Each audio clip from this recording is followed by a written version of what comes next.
National conference के तरफ से इंडिया ब्लॉक के जो हमारे अलायंस पार्टनर हैं, कांग्रेस मुश्तरका उम्मीदवार, मेरे नौजवान साथी, आप सबके हरदिल अजीज जनाब अर्जुन सिंह राजू जी, यहाँ पे स्टेज पे दो साबका एमएलए बैठे हैं, जनाब अशोक कुमार जी, डॉक्टर चमनलाल जी। यहाँ पे स्टेज पे नेशनल कॉन्फ्रेंस और कांग्रेस पार्टी के तमाम ओहदेदारान। वक्त बचाने के लिए मैं माजरत खा हूँ, नाम नहीं लूंगा। यहाँ पे आए हुए तमाम नेशनल कॉन्फ्रेंस और कांग्रेस के वर्कर हजरात, भाइयों बहनों बुजुर्गों नौजवान साथियों, आप सबको मेरे तरफ से आदाब, अस्सलाम वालेकुम, नमस्कार। ठीक इसी तरह कोई 3-3.5 महीने पहले मैं इसी इलाके से गुजरा। उस वक्त भी इलेक्शन का ब्यूगल बज चुका था, पार्लियामेंट के इलेक्शन थे। वोट मांगने आया, पानीहाल से शुरू किया, रामसू रामबन से होते हुए चंद्रकोट, बटोट और आगे निकला। जगह जगह अपने साथियों से मिला, कांग्रेस के वर्करों से मिला और मैंने लोगों से वोट की गुजारिश की। उस वक्त उम्मीदवार कांग्रेस का था, मशीन पे नेशनल कॉन्फ्रेंस का निशान था नहीं।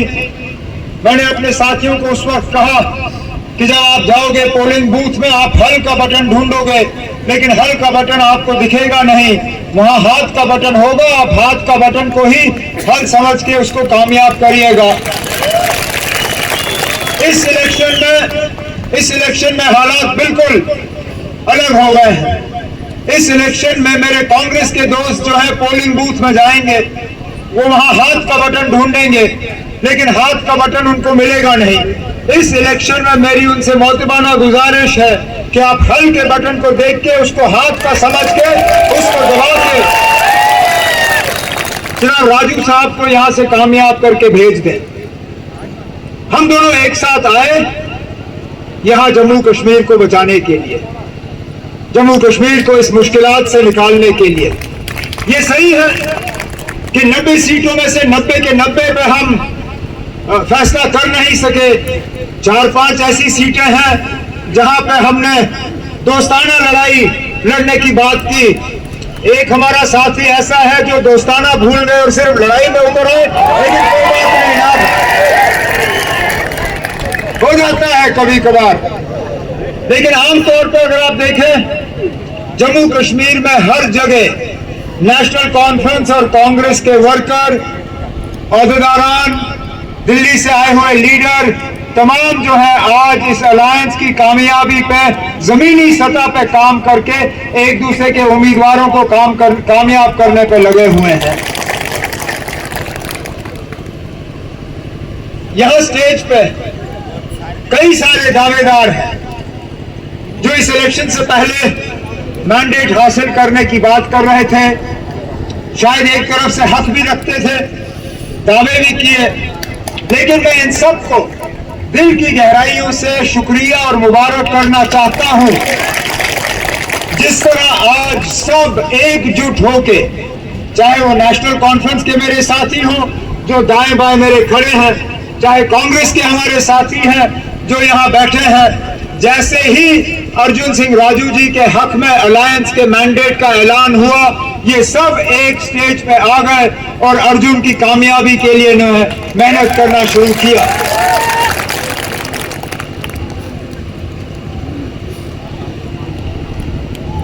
बीजेपी का मुल्क भर में जब आपने प्रचार देखा होगा, रेडियो के जरिए सुना होगा, टीवी पे देखा होगा, अखबार के जरिए पढ़ा होगा, तो अक्सर बेशतर आपने उनसे डबल इंजन सरकार की बात सुनी होगी।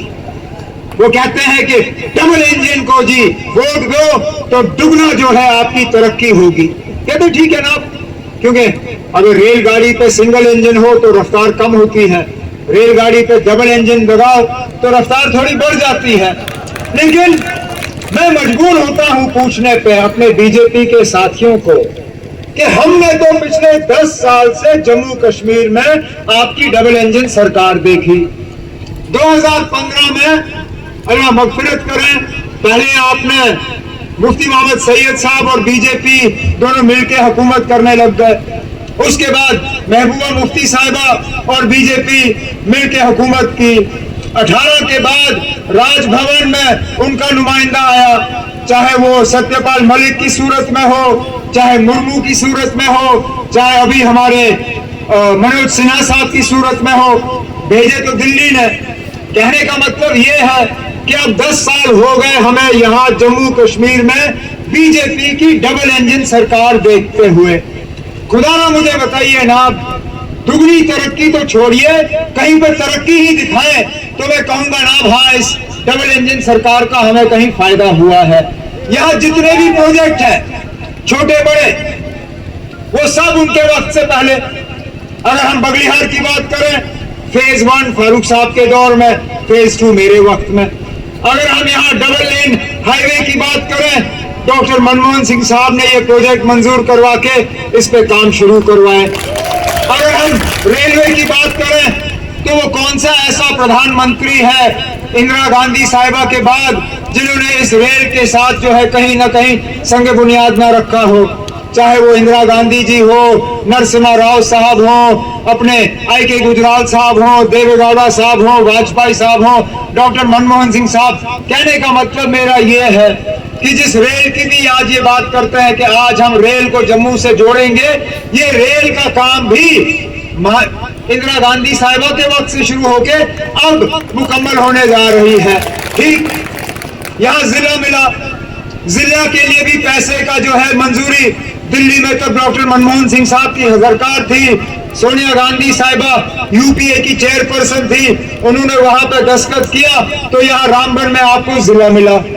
जब नए एडमिनिस्ट्रेटिव यूनिट बनने थे, नए एडमिनिस्ट्रेटिव यूनिट जब मैं मुख्यमंत्री वजीर आला था, अशोक कुमार जी हमारे साथ एमएलए थे, डॉक्टर चमन लाल जी हमारे साथ साथी थे, उस वक्त नए एडमिनिस्ट्रेटिव यूनिट बने। आज बीजेपी के हवाले से हम पूछते हैं ना, आप जरा पूरे रामबन जिले में हमें कोई ऐसा काम दिखाइए जो आपके दौरे हुकूमत में शुरू की हुई हो। बगलिहार फेज 3 कहीं नहीं, सांवला कोट का प्रोजेक्ट कहीं नहीं, मेडिकल कॉलेजेस की बात की जाती है। अपने हमारे नौजवान साथी अर्जुन ने अपनी तकरीर में कहा कि यहाँ पे भी रामबन का हक बनता है कि एक गवर्नमेंट मेडिकल कॉलेज रामबन में खुलना चाहिए ताकि आप लोगों को थोड़ी सी राहत मिले। अरे बड़ी चीजें तो क्या, यूनिवर्सिटी का कैंपस तो खुल जाता। यहाँ पे यूनिवर्सिटी का कैंपस ही ये बीजेपी वाले हमें दिखाए और कहें अब ये बीजेपी है यूनिवर्सिटी की कैंपस, ये मोदी साहब की देन है, वो तक नहीं। हाँ, एक चीज के तरफ जो है ये हमें इशारा करके दिखा सकते हैं, जिस तरह हमारे कांग्रेस के साथियों ने कहा, इन्होंने नुक्कड़ नुक्कड़ पे अगर कुछ खोला तो शराब की दुकान खोली, उसके अलावा कुछ नहीं खोला। चलिए, तरक्की में ये टोटल फेल।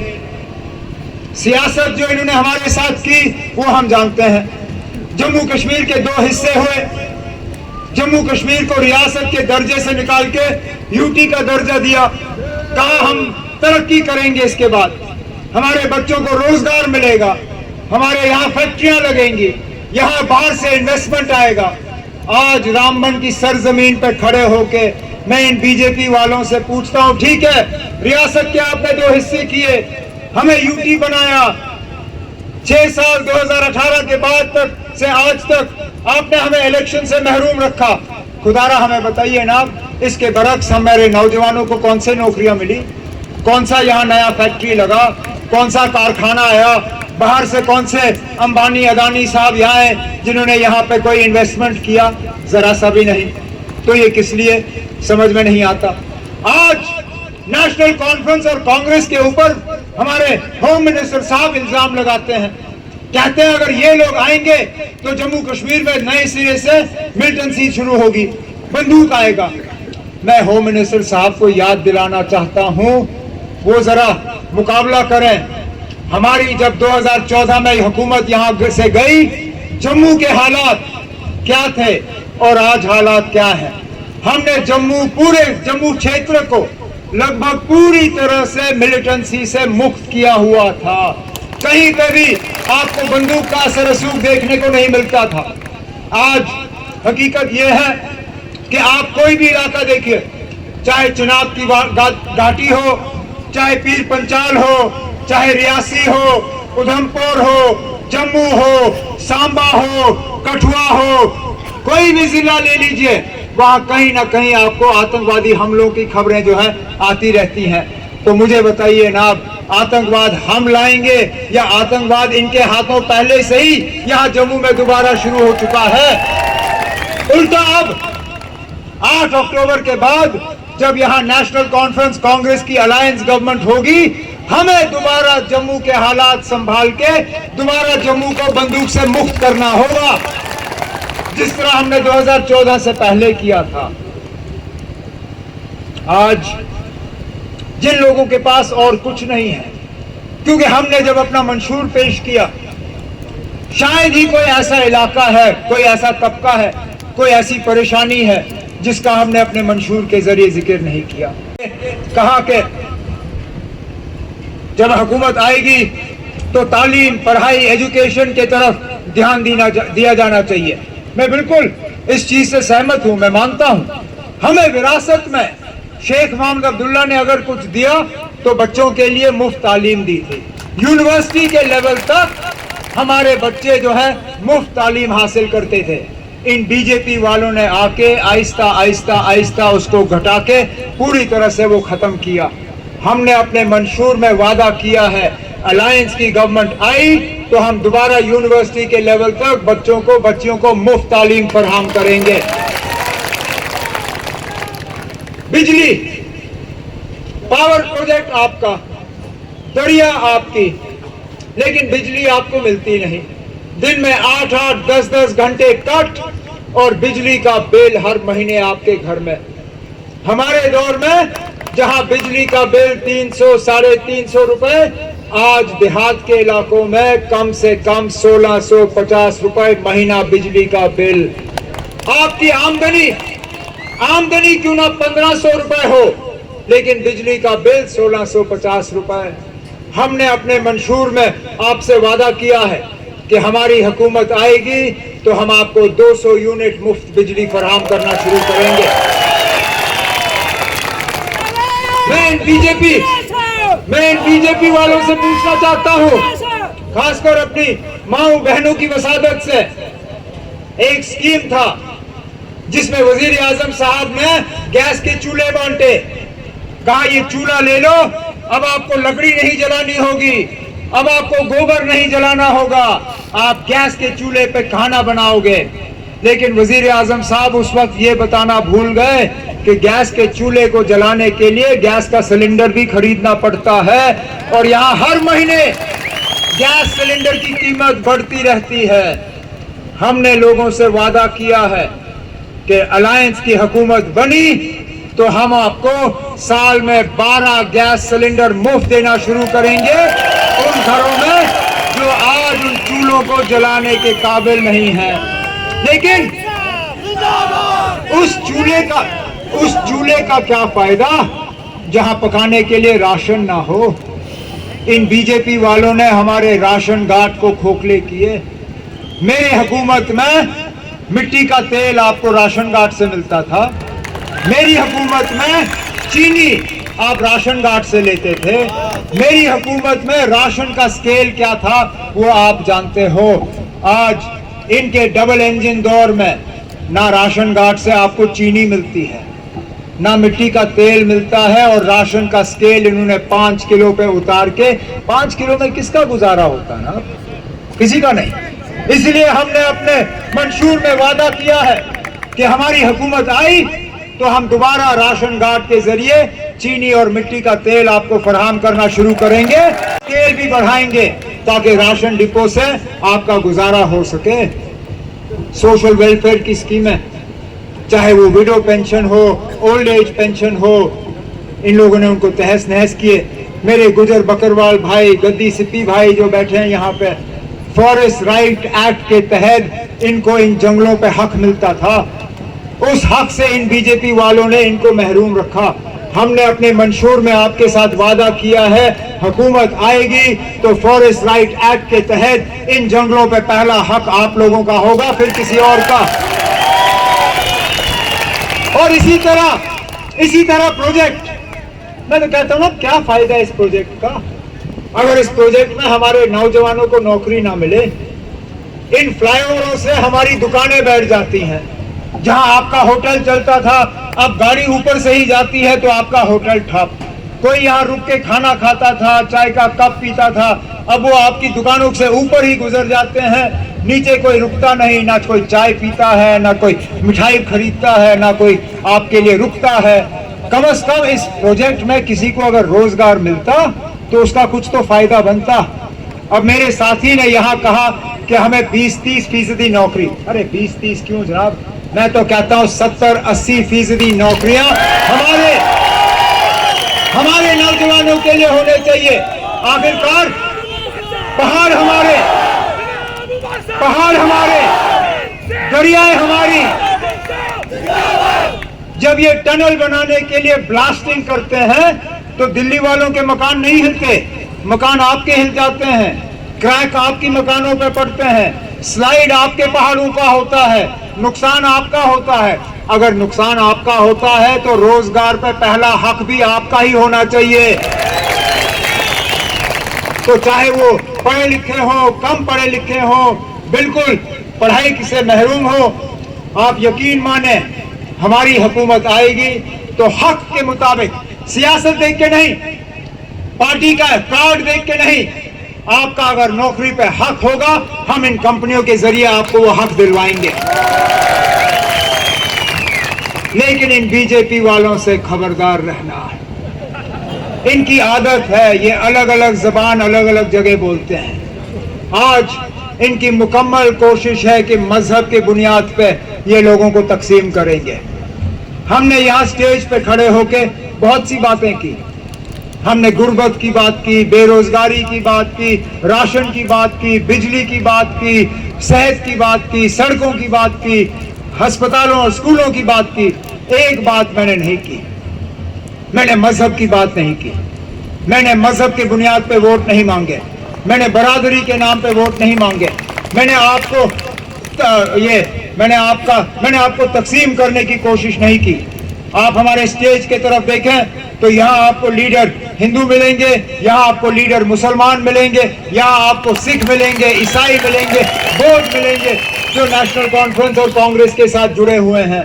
हम उन लोगों में से नहीं हैं जो लोगों को तकसीम करते हैं। हम तो कहते हैं तो हम मजबूत तब हैं जब हम एक मुट्ठी बने। इसलिए ये जो बीजेपी वाले आपके वोटों को तकसीम करने की साजिश रचा रहे हैं, आपको अलग अलग करने की कोशिश कर रहे हैं। कश्मीर में इनकी कोशिश है कि वहां जो लोग पिछले 30-35 साल से पाकिस्तान के नारे देते आए उनकी मदद करें, जो लोग जेल में हैं उनकी मदद करें, जो लोग मुल्क के खिलाफ जंग करने में लगे हुए हैं उनकी मदद करें, नेशनल कॉन्फ्रेंस और कांग्रेस को कमजोर करने के लिए। और फिर कहते हैं कि उनको देश प्रेम है। देश प्रेम उनको तब नजर आता है जब उनको इलेक्शन में खतरा होता है, नहीं तो वो उन तमाम ताकतों का फायदा लेने की कोशिश करते हैं जिन्होंने देश को नुकसान करने के अलावा और कुछ नहीं किया। इसलिए मेहरबानी करके बीजेपी वालों से कहिए कि आप अपनी ये सियासत जो है डब्बे में बंद करके लखनपुर पार ले जाइए। जम्मू कश्मीर में इसकी कोई जरूरत नहीं है। तड़पती हुई धूप में मैं आपको और ज्यादा तंग करना नहीं चाहता हूं। जब नेशनल कॉन्फ्रेंस में मैंडेटों की बात आ रही थी तो मैं अपनी जगह समझ नहीं पाया कि तंजीम का इतना बड़ा हिस्सा जो है वो अर्जुन सिंह राजू के मैंडेट के पीछे क्यों है। और इसमें बिना मजहब मिल्लत, बिना बरादरी, बिना और कुछ देखे हुए तंजीम में बहुत बड़ा ऐसा तबका था जो ये कह रही थी कि अर्जुन सिंह राजू जो हैं वो नेशनल कॉन्फ्रेंस के लिए यहां रामबन से सबसे बेहतर उम्मीदवार होंगे। आज इस जलसे को देख के मुझे ये यकीन हुआ कि वाकई हमने इनको मैंडेट देके सही फैसला किया। मुझे सियासत में 25 साल लगभग हो गए हैं। 1996 के इलेक्शन के बाद शायद कोई ऐसा इलेक्शन है जहां मैंने रामबन आके नेशनल कॉन्फ्रेंस के लिए प्रचार ना किया हो, लेकिन मैं ये दावे से कह सकता हूं कि अपनी जिंदगी में मैंने रामबन में नेशनल कॉन्फ्रेंस का इतना बड़ा जलसा नहीं देखा है। अब मैं सिर्फ अपने उन साथियों को यकीन दिलाना चाहता हूं जिन्होंने अपने मैंडेट का हक जो है वो कुर्बान किया।